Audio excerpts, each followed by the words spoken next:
There is power in personal stories. It connects us, it empowers us, and it holds us accountable. It creates understanding and expands our perspective.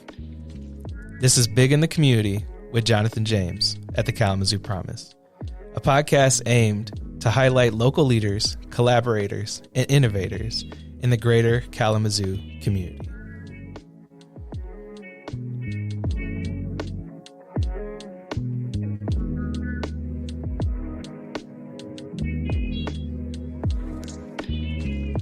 All right, we are back with Big in the Community, and we have two special guests with us today, and I'm going to go ahead and let them introduce themselves. So go ahead. Hi, I'm Heather Mitchell. I'm the Youth Enrichment Director at Rootead Enrichment Center. Nice. Kamatai Mitchell, Executive Director and founder of the Rootead Enrichment Center. Nice. Well, welcome. Thank you for being here. Thank you for the work that you do as well. I'm going to kick off with one question for both of you. Kama, why don't we have you go first, and then we'll switch on the next one. But how long have you been in your current role, and how long have you been in Kalamazoo? Well, you know, Kalamazoo is kind of like a vortex. You leave, you come back, you leave and come back. Mm-hmm. It's one of those lives for me. So moved here in 97 for some years, left, came back, left again, came back. So I've been here, transplanted, bought a house here since 2009. Mm-hmm. And I've been in my role for the whole 10 years we've been in existence. Okay. Nice.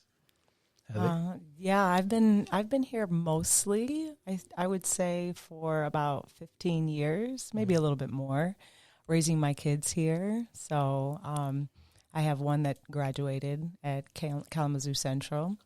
Yes. Go Giants. Yes, go Giants. And two that are currently at Hillside. Bought a house here in 2018. So very much planted here. And I've been in this particular role for about a year, a little over a year. Okay. Yeah, but I've been involved with Rootead since the inception. Nice. Yeah. Now, Heather, could you tell me a little bit more about Rootead Enrichment Center and what you guys do there? Yes, we are essentially a beacon of healing for our community. We do lots of things with youth. Mm-hmm. We take care of babies and mamas and provide doulas to birthing people. That's just one of the things we do. And then we also have ways in which we bring community healing practices to our community through yoga and just through drum and dance. We do a lot. Nice. Yeah. Kama, you want to add anything to that? Our biggest programmatic effect, I think, is youth enrichment, what Heather does. We have quite a few programs that we really try to address the youth from 2 to 24, right? And our birth justice program has had a doula collective since 2016. We've serviced over 130 families in the community with our doula work. Wow. Cumulatively since then.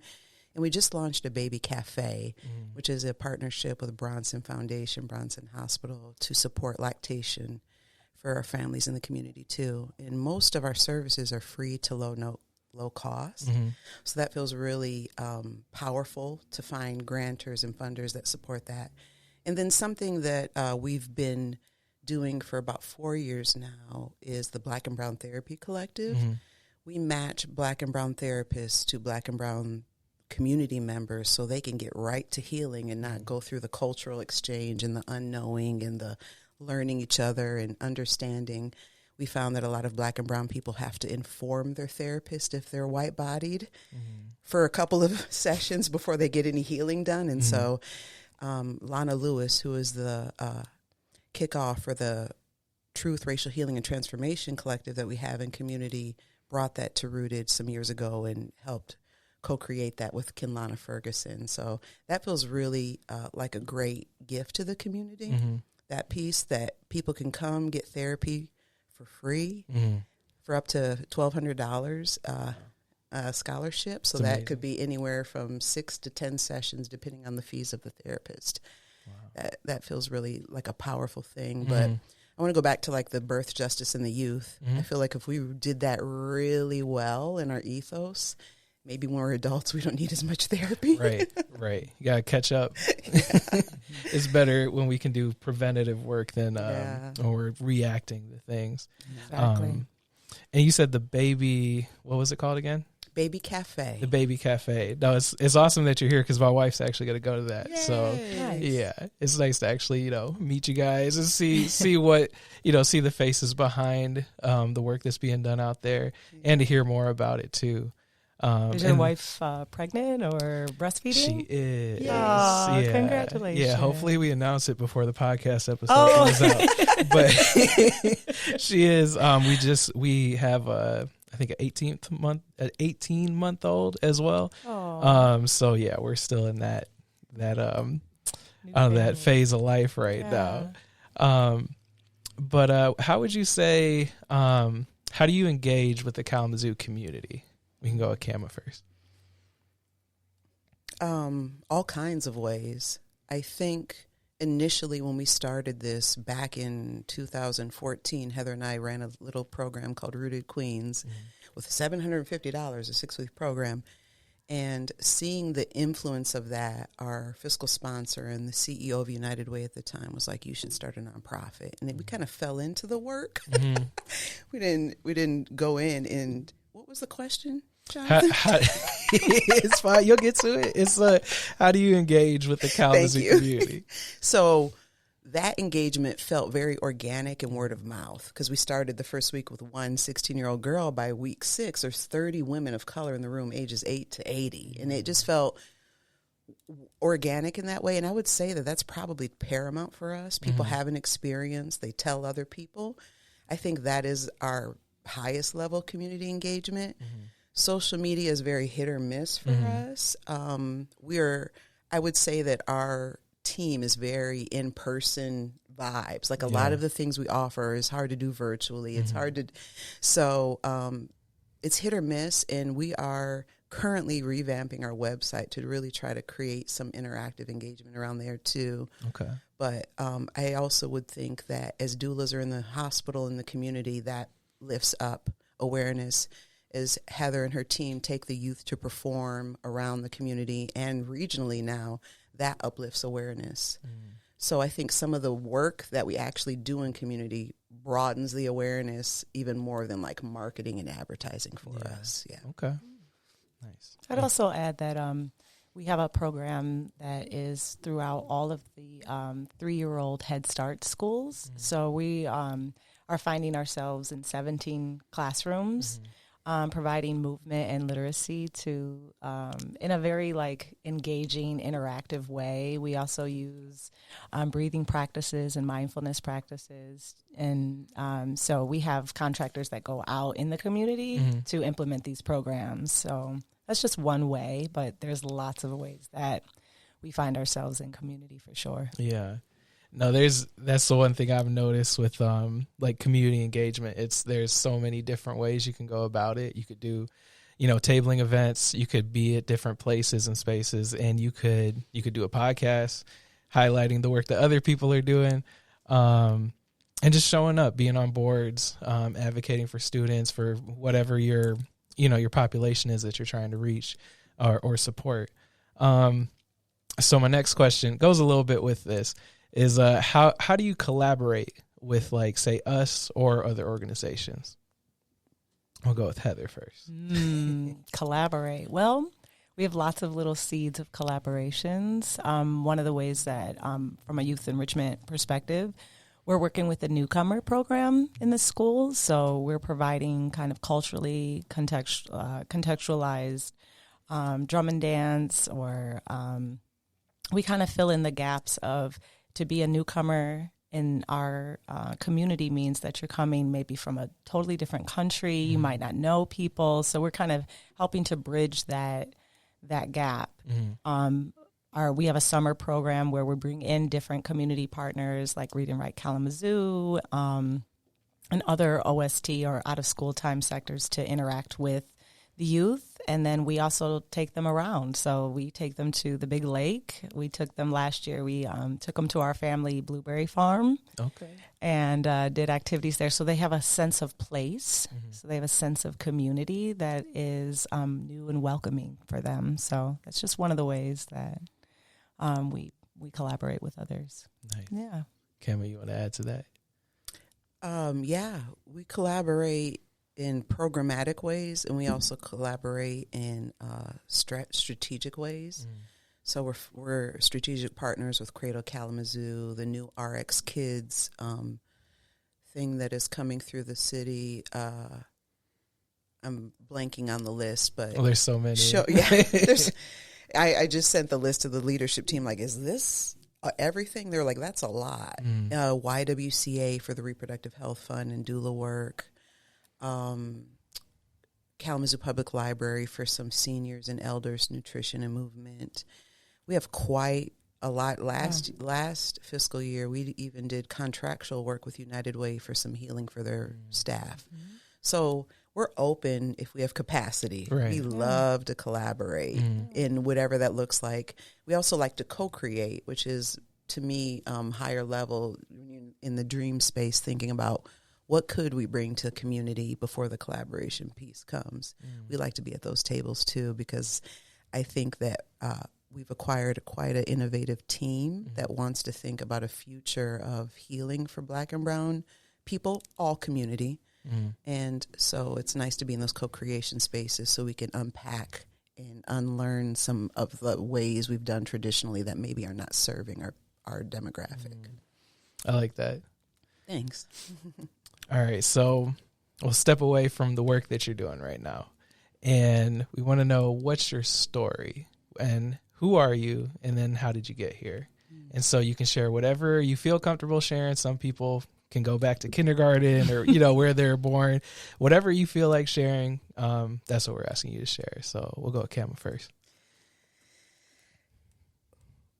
Where do I begin? Well, I think I'll start by saying the way my parents met was untraditional, and being born biracial in the 70s, the sensibility of belonging and identity has been a thing my whole life. But at early elementary, I moved to Dallas and felt a little bit more belonging there because I could maybe pass for some kind of Mexican, or the ambiguousness was a little bit more accepting. I heard somebody say that the other day. We were doing interviews, and the guy, he was Hispanic, but he was saying how he a lot of times he passes as he's like racially ambiguous, so he can fit into different lanes when he needs to. So at a very early age, I feel like I was doing self-reclamation work and race work because I had to defend my family and myself and go through some understanding around that. And that kind of maybe set me up for the work I'm doing now, noticing the injustice based on skin color, noticing injustices based on tradition or religion at a very young age and being observant to that. Just the injustices I noticed at a very young age because it came at me at a very young age. I was raised in Dallas, and then when my parents divorced, moved around a lot. So I've had living time in Chicago, New York, Southern California, the Caribbean. In all those different places and spaces, I see how people all want the same things. They want to be happy, healthy, basic needs met. And also the way they move is so different on how they get there. And so I think when I came back into community and I was thinking about raising my Black sons here and the needs that they weren't getting met and the overarching segregation that is commonplace in this, I don't know, Midwest, Kalamazoo, in comparison to what I've experienced as I've lived in all those other places, it kind of just drove me to feel like something's got to be done. And then when Heather and I were younger with infants, we talked about the biracialness and wanting a safe space and couldn't people all come together with a different lens.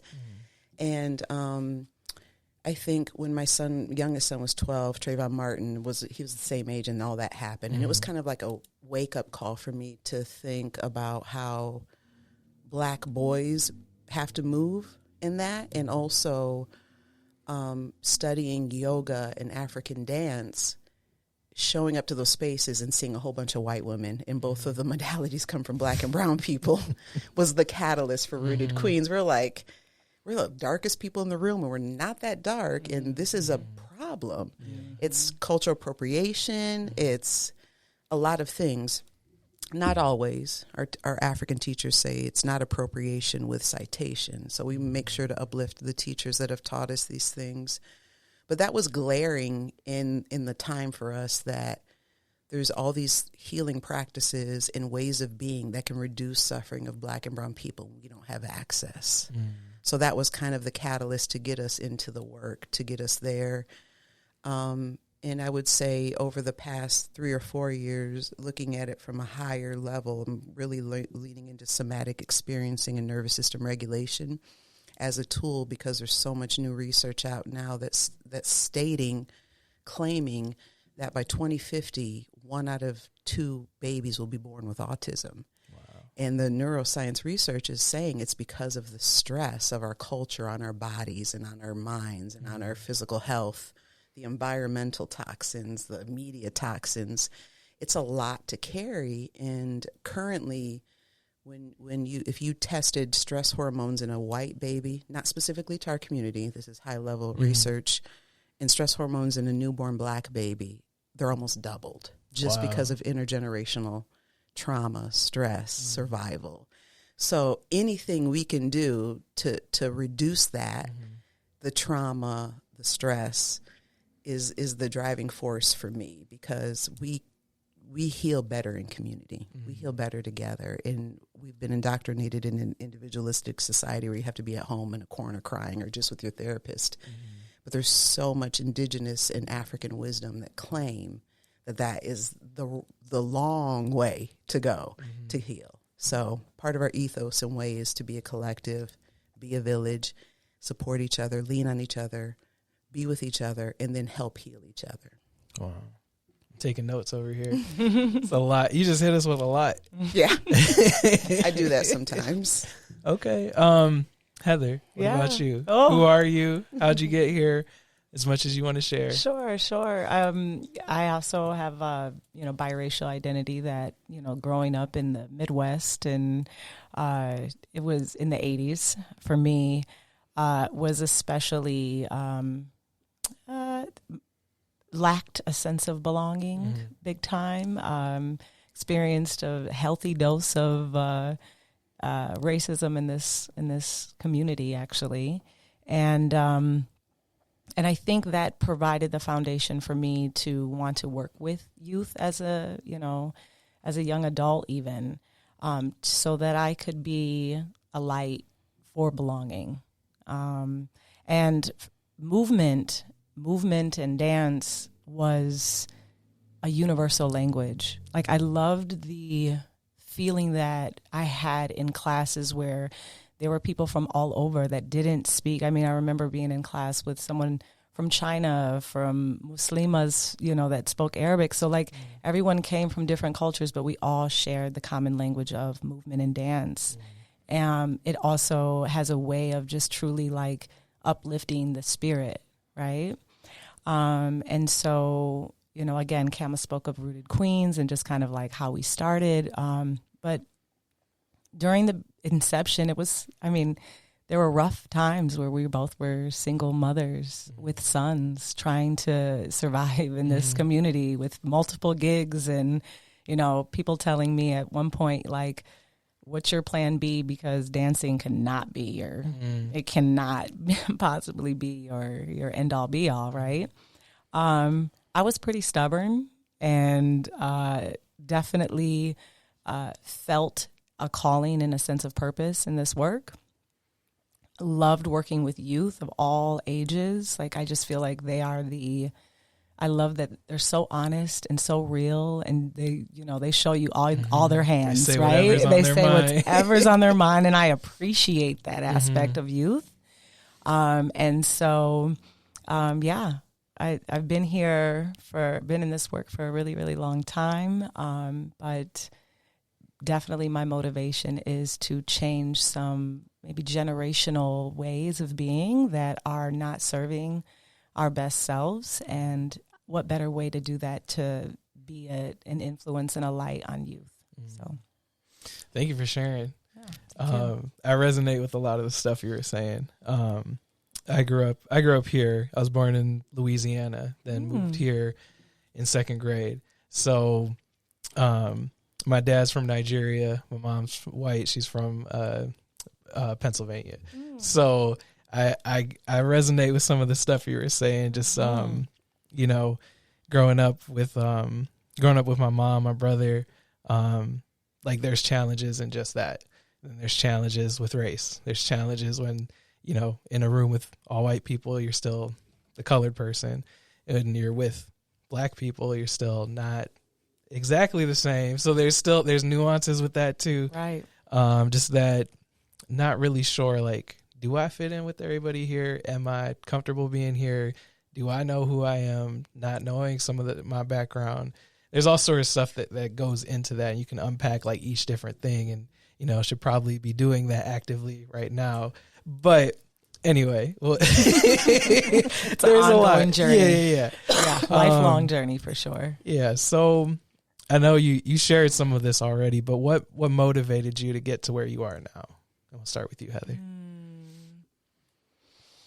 My children, I wanted them to see me live a life that I loved, that I could be proud of. Like I sometimes pause and think, if I died tomorrow, what regrets do I have? And I don't regret choosing the life that I did to serve our community. I think that anytime you can pour into a young person, it is so worth it. It's so worth it. So, yeah.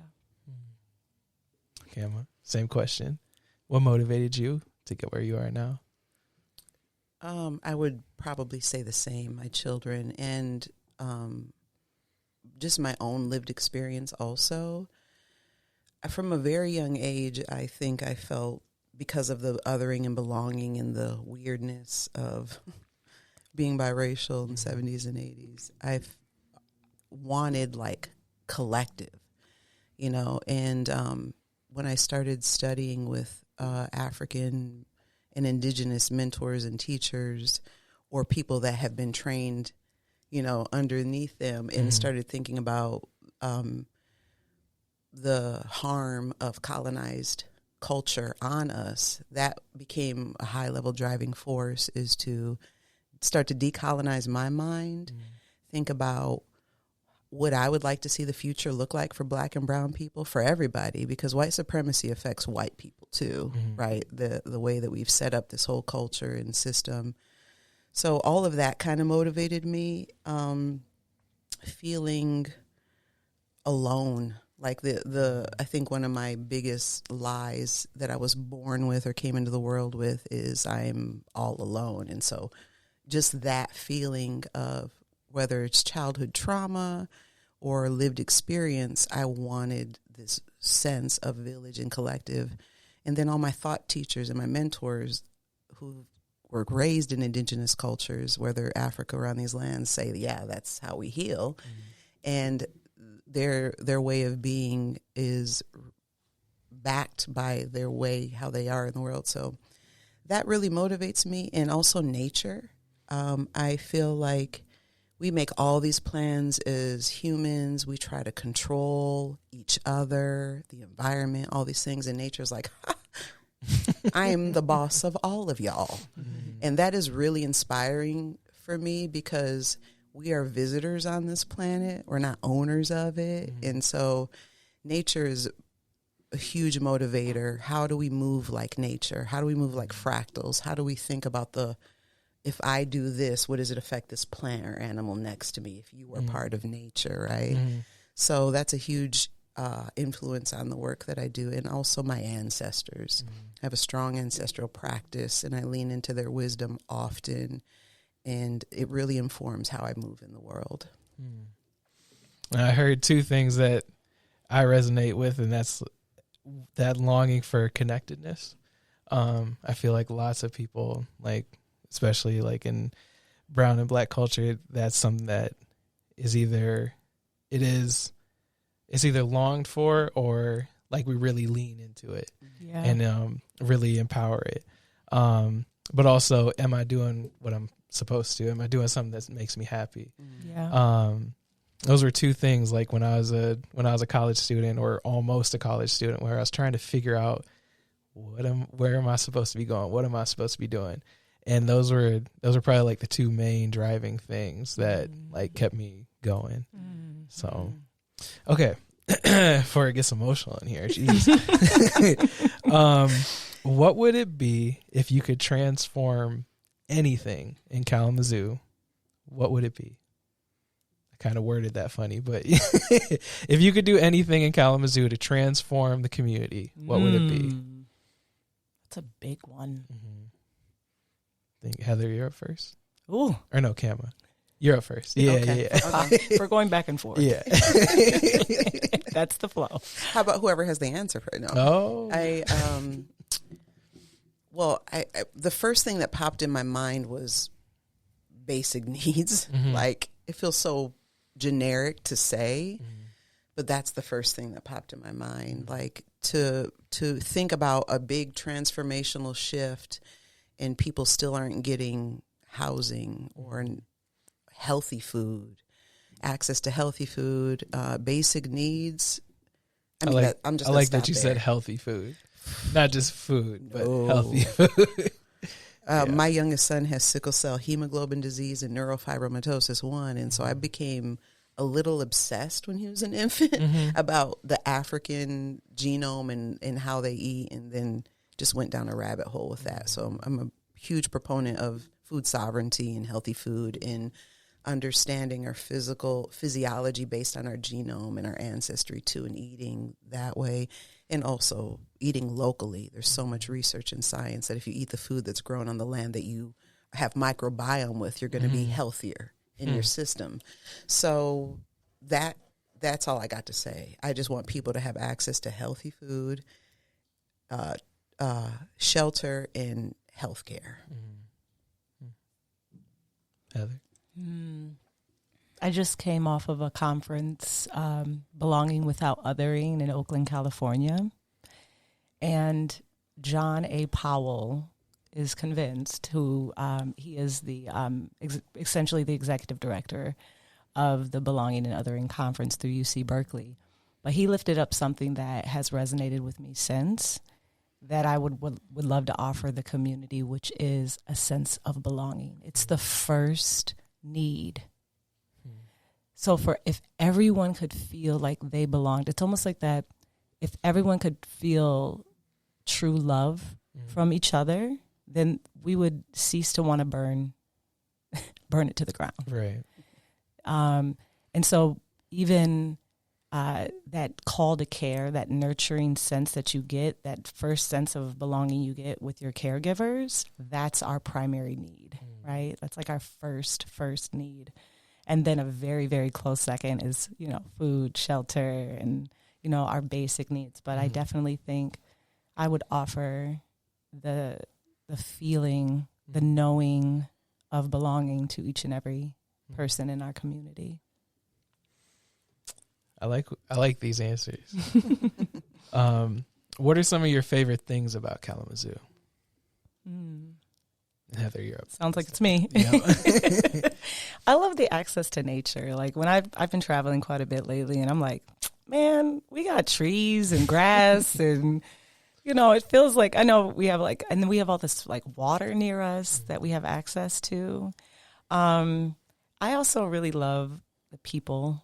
I just feel like we definitely have a midtown. Like we're not small, but we're not big. So people still know each other, and there's community almost everywhere you go. You can run into someone and strike up conversation, and so I really appreciate that. I came originally from an even smaller town, but I do feel like there's this beautiful sense of community here in Kalamazoo. So, yeah. Same nature and people, and the name. I mean, it's Kalamazoo. It has got the coolest name. Right. When I travel and people are like, there's really a people still say that in 2023 for there really is a Kalamazoo? Yeah. Yes. And I live there. But it's so cool to sit on my front porch in the city and see a random deer or a rabbit or all these different types of trees and birds. It feels very I feel very grateful and lucky to live on the north side and have all these birds in my backyard because I have bird feeders out and like possums and ground, like nature is in our face and we live in the city. That is pretty dope. Sometimes annoying, but pretty dope. And the people, I feel like I've created some pretty solid friendships, peer collaborative associations and colleagues. And I don't know, like being a doula in the community and watching the babies come up and then circle back and come to our programming and then circle back and maybe have a baby and bring them, like the circle back around because it's the size of the community. Yeah. It feels like you can stay in community with people if you're engaged and willing. I love that. Yeah, that's kind of, now we're starting to get to the point where the first people who had the promise, now their kids might be starting to use the promise. That's where we're kind of seeing the full circle thing. Or incredible. Like we've used the promise to go to school and now we work for the promise. Like there's stuff like that. Or seeing, like I just saw my old like wrestling middle school coach at my son's wrestling event. So it's just kind of like, what? Oh, you remember me? What? That's crazy. Wait, now I gotta ask, what school? Oh, does my son? Middle school wrestling coach. Mr. Hunsinger. Okay. Yeah. What school was it though? He coached at Hillside, when I was there, but now I think he coaches for another school. Okay. Nice. So yeah, my just son's funny. a big wrestler. Okay. Yeah, the one that graduated from Casey's. Oh, nice, nice. Some good wrestling coaches here in Kalamazoo. Yeah. Okay, so next question. I forgot who's up next, but I'll let you figure it out. If the Kalamazoo Promise was available to you, how would it have changed things for you? I think I could cry. Oh my God. Because, much respect to my parents, but they failed me pretty hardcore in my upbringing, I feel like. Around that piece, not overall. Right. They divorced when I was 11 and both became very self-involved with their own lives. And I essentially raised my 8-year-old brother from that time on. And we were kind of shipped around to family and things and back and forth. And I landed with my paternal grandparents out in Bangor on the Blueberry Farm to finish high school. And I'm going through high school. I'm doing pretty good. Graduated with a pretty good GPA, pretty good SAT. Upper middle, not, high level, but pretty good. And was had some meetings with a couple of colleges and quickly realized that because my grandparents didn't take guardianship over me, they were going to utilize my mom's income. And my mom lived paycheck to paycheck regardless of her income. And it was pretty good at that point. And so I didn't qualify for hardly any support back in 1992 when I was trying to go to hospitality college to be a flight attendant so I could travel the world and be a polyglot. Like I wanted to speak all the languages and see all the people, see all the cultures. And it was pretty heart-wrenching to realize that I didn't have an option except take out a loan. And my grandparents were very kind of adverse about me leaning into that. So I just went and got pregnant instead. That's real. I mean, no, I'm just being silly. I'm being silly, but I really was searching for what am I going to do next, right? One of my cousins graduated the same year with me. I went out to California and was with him and his wife while he went to Okinawa in the Marines and tried to explore what I do there. Worked in a little shop for a while.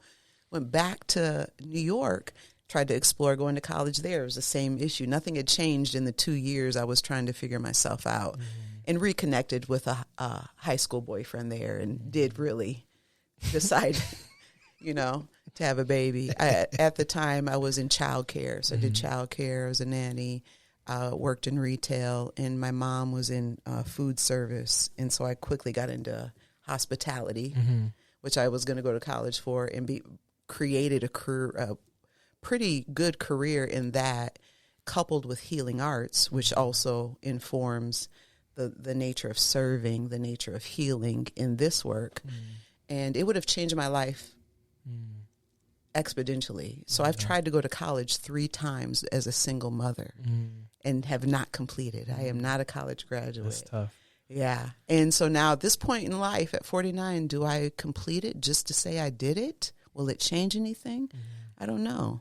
If someone came to me and was like, I'm going to pay for you to finish your degree, I'd be like, if I don't have to go through all that rigmarole, let's go. I will finish it. But at this juncture, Yeah. I think my lived experience in my 152 certifications in numerous modalities got me to where I feel okay. Right. But I also love to learn. And so if the opportunity arises, I might be one of those elders finishing up what they started back in their 20s and 30s. Yeah. But it would have changed my life for real. Come through, Kalamazoo Promise. Right. Come through. No, my mother-in-law, she just got her doctorate. Yes. Wow. So it's never too late. Never too late. It's never too late. Yeah. Shout outs to her. Congratulations. Sorry. There was a lot that you brought up in that. So like we were just having a conversation, I think this last week, just about how when that belonging is gone or that support isn't there, when you get to graduating high school, you're not sure what am I supposed to do? Like if you were going through life so much and you were looking at your parent and were like, that's what I want to do. I want to be a college professor. And then your parents split up and then you have this weird, like, I don't want to be anything like him or her, and then you lose that sense of where I'm headed. And then like in my own story, and then to hear yours is like, okay, what is it? What am I supposed to do? Where am I supposed to go? And you found it, and like you still got education, just in many different ways, like you were saying. But there's like in other cultures or other even families or different situations, people will know what they want to do, Right. and they'll have the support, and they're like, all right, when I graduate high school, I'm going to this school, I'm getting like a whatever degree, and then I'm going to go work at this hospital, or like whatever it is, like it's all set. Yeah. And you don't have this like weird transition trying to figure out what's next. And there's a lot of our scholars that I feel like that's where they're at, is they're in that weird, like, I don't know what I want to do.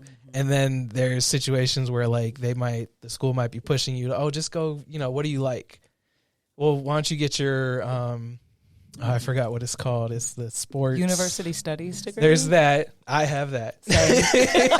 But what's the sports management? Yeah. Like, I like basketball. I like this. And they Yeah. push them to get that degree. And then it's like, well, there aren't really the jobs that come from that. There aren't that many. Same with like I was doing biomedical sciences. So I have university studies with focus in biomedical sciences. But if you would have told me when I started out, biomedical sciences is really just to go to med school, and you can't just stop there and find a good job, I wouldn't have done that. Because there's degrees that you can get that will immediately lead to what you want to do, or a living wage, where sometimes like our students are pushed into one thing, or they're suggested to do one thing, and they don't, I have this one time meeting with a counselor who doesn't know me, doesn't really know anything, like what I actually want to do. And they're like, well, what are you into? What do you like to do? I'm like, I don't know. I think I'm smart. I could go to school to be a doctor, like that. And that was it. It was a 10-minute conversation, maybe. And then I just went down this path and then had all these hiccups along the way. So I hear that in like different people's stories who don't necessarily have their path lined up. So I just wanted to talk about that for a second. That's real. It resonates actually a little bit with me. I graduated from high school, knew I wanted to go to college only because I think I was more so told, like, this is what you do. But I was excited about college. Started a couple years at Eastern Michigan University. If I had had the promise, I know I would have finished in that iteration because part of the reason why I stopped was financial. So I didn't have, it was something minor, like $2,000 for my dorm, and then ended up with the grand idea that I could move in with my boyfriend. Oh, okay. And nice. And then kind of similar to Kemma, wound up with child. And it's crazy. shocked. It's crazy how just shocked. I have a kid too, so I'm not just I get it. Yeah. You're young, you're free. You're out of the household. Slight guidance. Yeah. Guidance is slight. Yeah. And so I moved back home, tried to go back to school with a infant. It was really, really rough. And I found myself just kept trying to go back to school. I am proud to say that I did go back. So I kind of went back chunk by chunk by chunk. Yeah. And I recently graduated. So during COVID, I don't know, was my graduating year, was it 2020 or 2019 with my bachelor's degree in university studies? Yeah. But if I had the promise, I wouldn't be over $100,000 in debt around it. So that would be major and huge, to have that relief of, and I do think that having the bachelor's degree did open up doors for me. So I was able to teach in the schools for a while, and that was a beautiful experience. So yeah, I definitely think, having that support would have been amazing. Yeah. Awesome. Well, I'm glad you did it. Thanks. And you guys made it to where you're supposed to be at anyway. So exactly. All our paths are a little bit different, but our destinations are similar. You know what I mean? Okay. Another deep question. Sorry. The last ones are pretty deep. What is a gold nugget of information that you would share with someone who'd like to do the same work as you?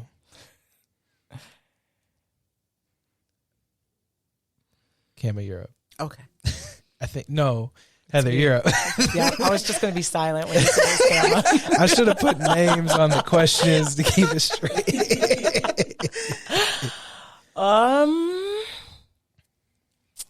A gold nugget. I'm going to use my comparison is the thief of joy. Do your due diligence to listen to yourself, to follow your intuition. If your purpose is saying to be in the arts or to do something that might not have a biggest return, but if it's your purpose, lean in. Lean in with all that you have. Give it all you got. Because I do believe that if you set your intention to something that brings you so much joy, gives you so much passion, then you'll make your way. You'll make your way. That's beautiful. Thanks. I think my golden nugget is know thyself. It's we talk about trusting other people, and I really feel like if you trust yourself, it doesn't really even matter if you trust other people. You can decide in the relationship whether it's reciprocal or not. Being honest and trusting yourself, being honest with yourself and trusting yourself and learning yourself, learning what created the personality that you have. One of my teachers says, your personality is based off of your childhood trauma, a lot of your personality traits. So understanding why you think a certain way, why you react a certain way, why you do certain things, start to learn that about yourself as young as possible, and then seek elders and wisdom keepers who can be a reflection for you is very beneficial, and start some kind of healing the minute you know something ain't right inside, start to figure out how you can unpack that, what that looks like, and heal that. I don't believe that religion can heal people. I think people heal people, not theories and concepts, right? So if you have a great religion or religious community, find the people in that community that can be a reflection of your healing. Don't look to the book or the word. Be about the people, and let the book and the word be enhancement too. And I think that we stop there often in our culture, thinking it's this thing up in the sky that's going to save us. No, we're going to save each other. And we can utilize God or universe or whatever our spiritual belief is to enhance the relationships we have in this time. But it's not the thing that saves us. We save each other. So have a tribe, have a community, learn yourself, try to be in the right relationship. Own your stuff when you mess up. Hold yourself accountable as much as you can, and ask for feedback, and try to build those kind of relationships, because we go further together, boy. Yeah, it's kind of like you were saying, like there's a lot of times we kind of stop, like in whatever healing process it is, we'll say like, okay, this is, this will take care of it.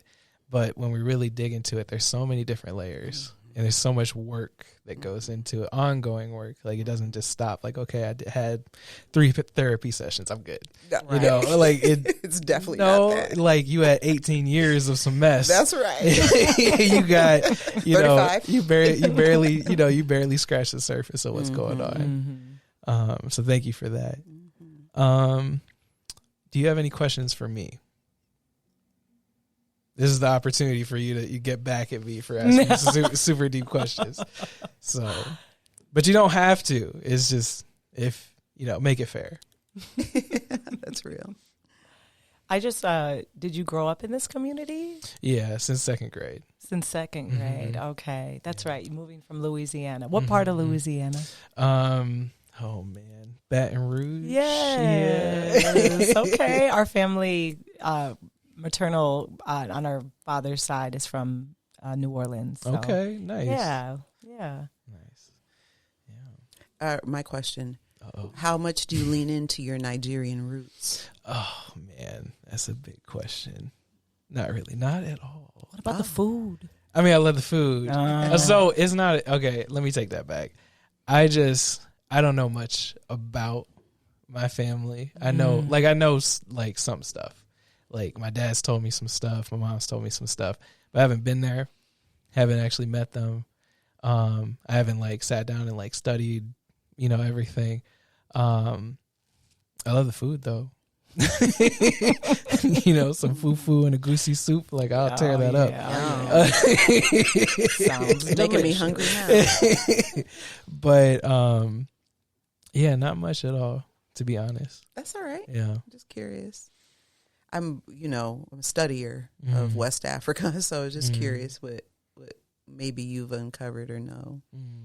Yeah, no, not much. Is your father, my guess, Yoruba or Igbo? He's Igbo. Igbo. Okay. John, you making me look. You bad. got research to do after this. Right. We're gonna quiz you if we see you around town. Right. I know he's from smaller, kind of like village. It's Ikot Ekpene. That's where he's from. So that just sounds beautiful, right? Yeah. Well, if we talk often about taking a trip, taking community, taking youth to West Africa. If we ever make that happen, we'll make sure we can give you a call. Yeah, I'm actually going to Uganda in a couple weeks on a medical mission trip. So wonderful. Yep. It'll be fun. Yeah. Yes. So, yeah. Any other questions? No. Okay. Okay, how can someone get involved in the work that you're doing? Good question. Well, we do take volunteers. We have our big Juneteenth celebration on June 15th in Bronson Park. We utilize a lot of volunteers that day. It's a big event. So that's one way. But, so I always say, get involved. It's like, stop by, come see us. We try to make it a very family-friendly, welcoming space for people to come and see what we're doing. Follow us on our socials, of course. Like, keep up with what we're doing. That would be wonderful. Yeah. I don't know if Kim has any other suggestions. Same. Come see us. Come catch the vibes, the energy. That we've heard quite often that people kind of like heard about us, don't really know, then they have a experience, and then they're like, oh, yeah, you got to go over there and check it out, or try their yoga class, or go dance, or get a therapist. So website, social media, Juneteenth. We are looking for some board members currently, so if anybody out there is interested in sitting on a board, we have a non-traditional board. We have a very community engaged board, which feels really futuristic thinking. So we like to have youth on board and people we've served also on board, so they can really speak to the community needs from being in the community level rather than running the community, right? Just come check us out.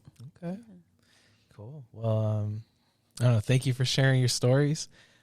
People need to hear it, so appreciate you coming here and Thanks for having us. Yeah. Yes, thanks so much for having us. Yeah, no problem.